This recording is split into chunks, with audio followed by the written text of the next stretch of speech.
we doing, Bobby? Turn apart the motor. Yeah. Finally, after all these years of collecting parts. Years? Not years. Better be careful with this one. Oh, I'm trying. Stay tuned for further updates and Dyno Day. That's gonna be a fun one. Oh, again. Alright.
It's open. Look at that Japanese carbon. What now? That's probably the most stressful thing I've ever done in my life. But now it's just the new RB that doesn't and the head gasket. Nice. Alright. Fast forward a week. There it is. The RB20 covers fit on the RB25, so he went ahead and did that. But all put together, she's in there, and now they're just getting stuff buttoned up underneath. What are you doing exactly under here? A little higher. We're just connecting all the vacuum, vacuum lines, power wires, left, alternator. Right. Okay. Dude. Stuff like that. Cool. Now left a little bit. All right, Bobby. That's too close. What are we looking at? What do you got to do? What's left? Lots of plumbing for the intercooler piping. Then have to mount the dual pass oil cooler and the radiator. After that, That's gonna fit? which one? The dual pass? cooler? I'm gonna attempt to. Not 100%. Not 100% certain it'll fit, but might be able to shove it. Might be able to shove it over here somewhere, but still have to put the front end and stuff back together, bolted up, kind of see what we're working with for space. But other than that, it's pretty ready to rock. And once it settles down more, it'll be even better. That's so close. Wait, how's that gonna work with the electric fans? Oh, that's right. You got a clutch fan. Clutch fan. But because I thought you were running both. Yeah, I'm like, oh wait. Wasn't that being tossed around? You're gonna run both? That was being tossed around. Okay. I don't know if the fan shroud will fit. Maybe. The wrong way. I'm all over the place in direction right now. Shit lately, man. These are nice bolts. They kind of look like garlic color. Garlic? They do.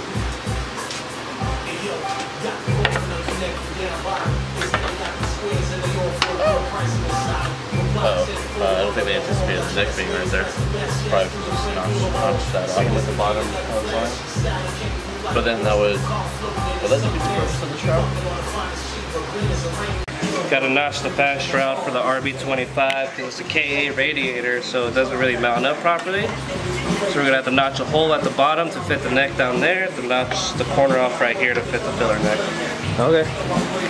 Sounds good. Oh, I wasn't recording. We gotta do that over again. You're shitting me. You're shitting me. Hey, what do we?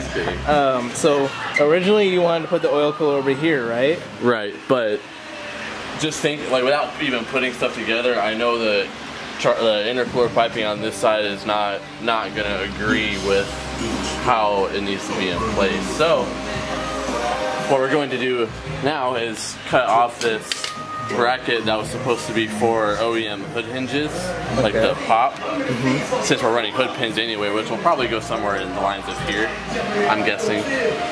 And then once that's off, we'll be able to mount this Big Daddy CBR oil cooler, dual pass oil cooler, somewhere in here in the line, obviously further back once we get rid of this. So it's gonna sit like right in this pocket right here when you take this off? I'm gonna attempt to shove it as long as it's off plane, on this side of the plane of this tube, so it's not in the way of the radiator, it'll be okay. So we should have enough room to like maybe shove like a hand or so in between, but it should be good. Just gotta make some tabs. There's plenty of mounting locations, top and bottom, for this thing, so it shouldn't be that big of a deal. Cool.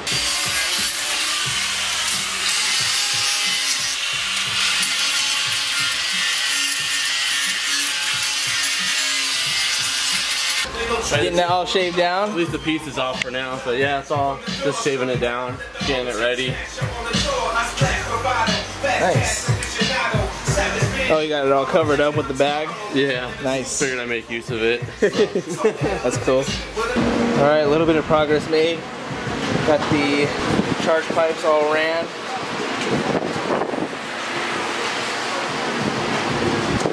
And now he is starting to weld the tabs for the oil cooler. It's gonna go roughly, we'll mock it up of course, but it's gonna go roughly in this area so we can get the oil cooler kind of at a lean, a tilt towards, to make the bottom towards the intercooler to give the radiator as much room as possible.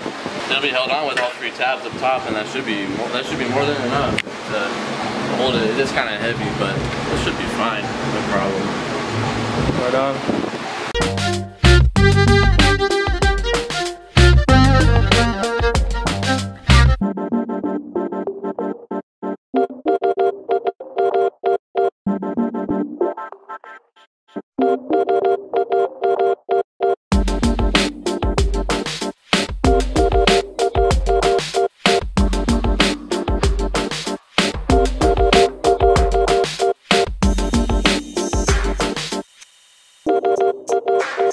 Alright, now what, Bobby? It's not done yet. Why is it not done yet? Because y'all are being babies and saying that it wiggles around too much when it's going to be fine. Okay, look at this shit. Look. Alright, I'm gonna push it. Oh wait. Oh yeah. Doesn't that wiggle out too much? It's like, it doesn't wiggle and... Oh, I just hit the intercooler. Because you probably pushed it. No, I did. I was wiggling it. And that's the four. That was like barely. Viewers decide. Yeah, we'll let them decide. Alright guys, because I'm an idiot, I accidentally deleted some footage. So, his car is in the driveway.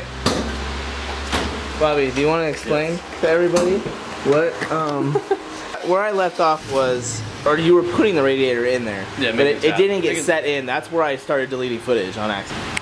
Let's go over here. From that point, the car is all plumbed, intercooler piping is completely done, couplers, all that good stuff, upper and lower radiator hose is all made.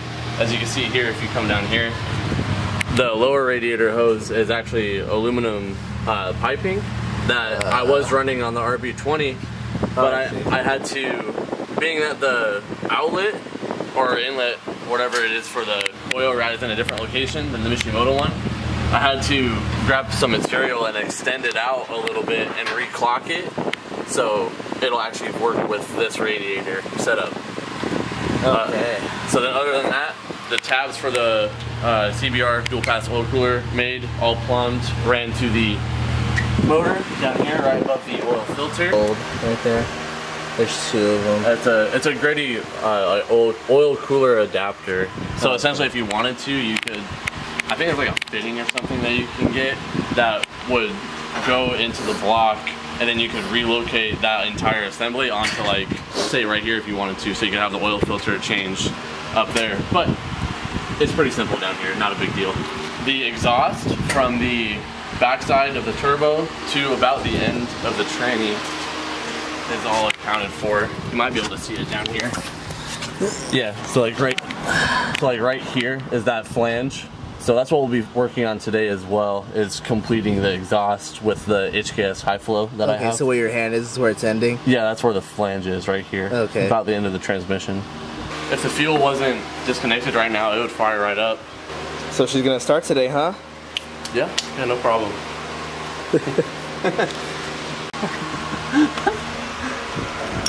Oh boy. Don't drop this one. Oh man. That's gotta get us started. You can... Alright, I think we're pretty straight there. Just gotta be patient with it. Jesus. Oh, yeah, let's put it.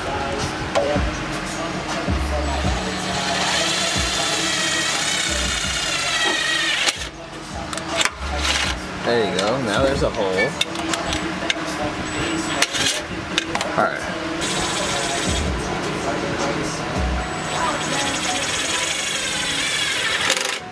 Ooh. There you go. There. Woo. Yeah. Too hot to be working in the driveway.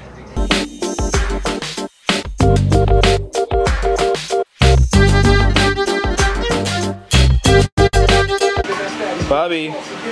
Yeah. What are you doing? Trying to fit this thing on there. Getting that above crotch shot. Oh boy. Oh Nelly. Alright.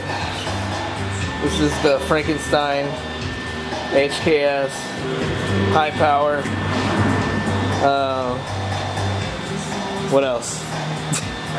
And then CX Racing modified. I don't know what you would call it. It's not the downpipe, but the pipe after the downpipe. And then also modified downpipe that's in the car. Okay. So initially we had this whole section here on in the car. So then I took my old ISR CAD delete pipe with the HKS high flow, cut it off at where I initially fabricated the other downpipe and exhaust from the RB20. Cut it here, and initially the plan was to put a flange to flange because I have an extra flange right here, but this sticks out further with the modifications that I made than this reached. So when Chandler was under there fitting it up on this side, it slid into place and it ended up being pretty good. So we're just gonna weld it shut, make it quick and easy. Cool. Hopefully it worked.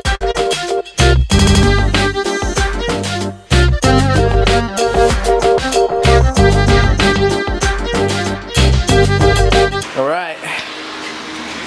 Exhaust is in there, all hooked up, bolted up, welded up. Now let's start her up.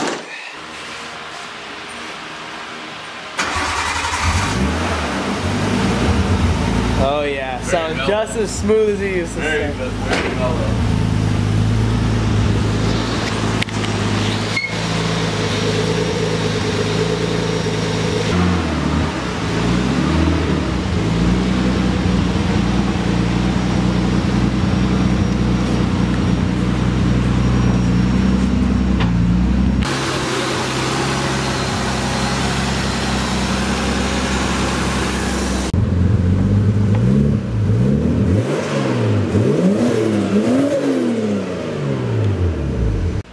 right, time to wrap it up. What did you get done and what do you need to get done, Bobby?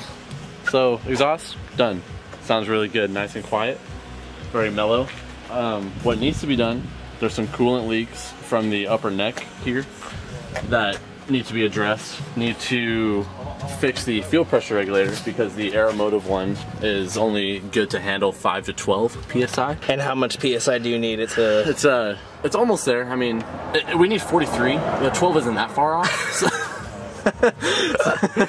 So I mean, we have another regulator. I'm not sure what brand it is, but supposedly it'll handle up that psi range. You see it's kind of wet right there from the coolant. Yeah, all the dry coolant is getting everywhere. So it's leaking from our autometer temp sensor here on this back side or wherever. And then it's also leaking from one of the fittings that go into the actual upper neck itself. Okay.